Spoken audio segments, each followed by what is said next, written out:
We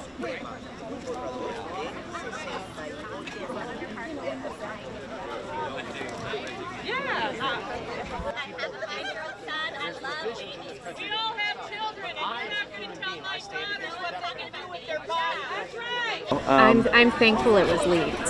I think that in the end it could help our case. It could help prevent something disastrous for our country. So my concern really isn't hunting down who leaked it. My concern is making sure that this does not go through.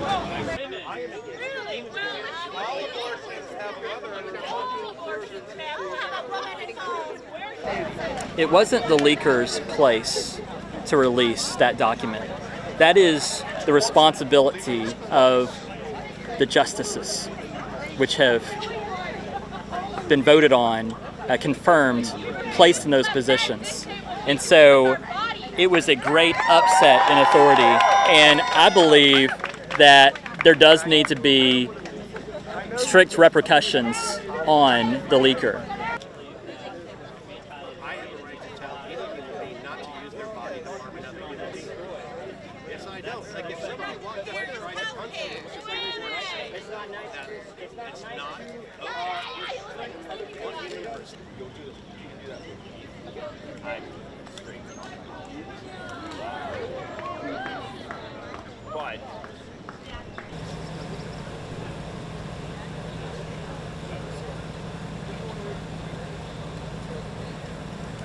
Yeah, so there's a lot that we don't know about exactly what happened here or how this draft document made its way to Politico and out to the general public. But we do know that this is something that's being taken extremely seriously by the court. The Chief Justice of the Supreme Court has ordered an investigation, ordered the Marshal of the Supreme Court to conduct that investigation to try to figure out exactly how this happened. It's important to remember that this is nearly unprecedented. The Supreme Court as an institution relies on this level of secrecy, on the level of trust within the court, both with justices, clerks, and judicial staff to ensure that something like this doesn't happen.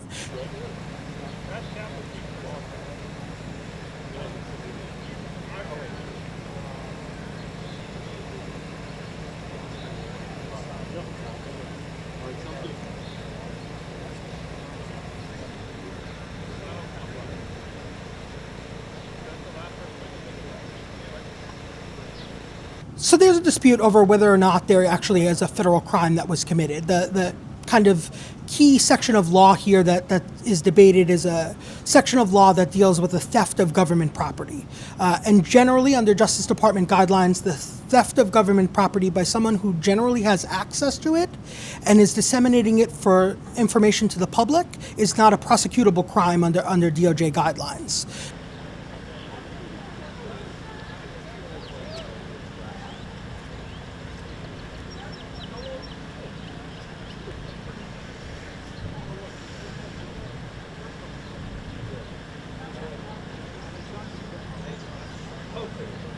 The Justice Department has taken really big strides to ensure that seizure of journalist records are being curtailed in the last few years, particularly after an uptick in the Trump administration.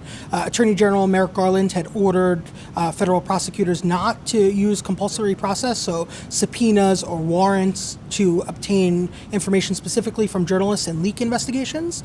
And generally those happen in leaks of classified information, which obviously is not the case here. But it's important to note that the Marshal of the court reports directly to the court and not the executive branch. So those traditional guardrails that we're talking about that are in place in the executive branch with the Justice Department and the Attorney General likely don't apply here. So it remains to be seen whether or not the Marshal or the Chief Justice could or would issue subpoenas to tech companies or to the journalists themselves.